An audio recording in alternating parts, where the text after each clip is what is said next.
అంటే మామూలుగా ప్రజల దగ్గర ఇప్పుడు ప్రైవేట్ స్కూల్స్ ఉన్నాయి. అంత డబ్బు కట్టలేనటువంటి వాళ్ళు అటు ప్రభుత్వ పాఠశాలలో పంపిద్దాం అనుకోండి, అవి కరెక్ట్ గా లేవు. అందులో అంటే ఒకటి ఉంటే ఒకటి ఉండకపోవడము, ప్రభుత్వం కల్పించట్లేదేమో అనుకొని చదువుకు దూరం అవుతురు అని అనుకోవచ్చా మనం?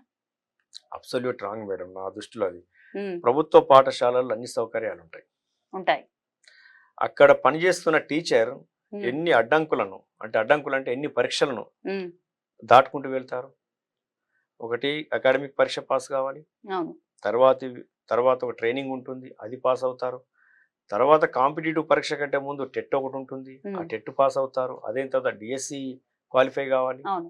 ఆ తర్వాత మళ్ళీ వ్యవస్థ పెట్టే పరీక్ష ఉంటుంది ఒకటి, ఎస్. వెరిఫికేషన్, ఉమ్, యాంటిసిడెంట్స్ వెరిఫికేషన్. ఆ వ్యవస్థ పెట్టే పరీక్షలో పాస్ కావాలి. ఉమ్, ఆ తర్వాత జాబ్ వస్తుంది. ఇన్ని పరీక్షలు పాస్ అయినటువంటి వ్యక్తి ఎంత ఫిల్టర్ అయ్యి అక్కడికి వస్తారు. అవును. అక్కడ అటువంటి వ్యక్తులు ఉన్నటువంటి పాఠశాలలు లేవనుకోనికి లేదు. ఉమ్, ఒకటి. రెండవ సౌకర్యాలు, టేబుల్ ఉంటాయి, అన్నీ ఉంటాయి. ప్రాపర్గా అక్కడ ఉన్నటువంటి మనుషులు నిర్వహించాలి వాటిని. అన్ని సౌకర్యాలు, మంచి విద్య దొరుకుతున్నటువంటి ఇన్స్టిట్యూషన్ ఏదైనా ఉంది అంటే అది ప్రభుత్వ పాఠశాల పాఠశాల. ఉన్నాయి. ఇప్పటికి కూడా అట్లే ఉన్నాయి. మరి ఎందుకు ప్రజలు ప్రభుత్వ పాఠశాలలకు దూరంగా ఉంచి ఎంత డబ్బు ఖర్చైనా సరే ప్రైవేట్ పాఠశాలల వైపు ఒకరు పంపిస్తున్నారు? మోటివేట్ మేడం, అనుకరించడం. ఓకే. కూలి పని చేస్తున్న వాళ్ళు కూడా పక్కన ఉన్నటువంటి ప్రైవేట్ పాఠశాల వేస్తున్నారు. అవును. ప్రైవేట్ పాఠశాలకు వెళ్తే అక్కడ ఇంగ్లీష్ వస్తుందని, లేదా లాంగ్వేజ్ డెవలప్ అవుతుందని ఉమ్, ఒక అపోహ మాత్రమే అది. ఉమ్, కానీ అదే ప్రభుత్వ పాఠశాలకు పంపించి, ఇప్పుడు మేము మా వరకు కూడా, మా జనరేషన్ వరకు కూడా ప్రభుత్వ పాఠశాలనే, పీజీ వరకు కూడా ప్రభుత్వ పాఠశాలనే. ఉమ్, మరి మేము ఈ రోజుల్లో వ్యవస్థలో ప్రముఖ పాత్ర పోషించట్లేదా? ఆ అవును. తెలివితేటలు లేవా? ఉమ్, అలా వేసేవాళ్ళు, అంటే స్కూల్లో వేసే వాళ్ళ ధోరణిలో కూడా మార్పు రావాలి.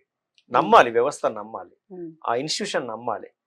నమ్మడమే కాకుండా పిల్లల్ని ప్రశ్నించి, తల్లిదండ్రులు ప్రశ్నించి ఈ స్థాయిలో లేదు అని చెప్పి వెళ్ళి అక్కడ ఫీడ్బ్యాక్ ఇవ్వాలి. ఓకే. ఫీడ్బ్యాక్ ఇస్తే అడిగే వాళ్ళు ఉంటే చేసేవాళ్ళు కూడా సరిగ్గా చేసేవాళ్ళు చేస్తారు. అవును. అడిగే వాళ్ళు లేనంత వరకు చేసేవాళ్ళు ఎక్కడ సరిగ్గా చేస్తారు మేడం? చేయరు. ఎక్కడైనా అంతే. మన ఇంట్లో అవును. మనం మనకు సపోర్ట్ ఒక కూలి, ఒక పని మనిషిని పెట్టుకుంటాం. ఉమ్, వాళ్ళు చేసేది పనే, మనం చేస్తుంది కూడా పనే. ఉమ్, మనం చేస్తుంది కూడా పనే, అది కూడా పనే. రెండు పనులే, తక్కువ ఎక్కువ, యజమాని సర్వెంట్, అంతే. ఇదే తేడా. ఉమ్.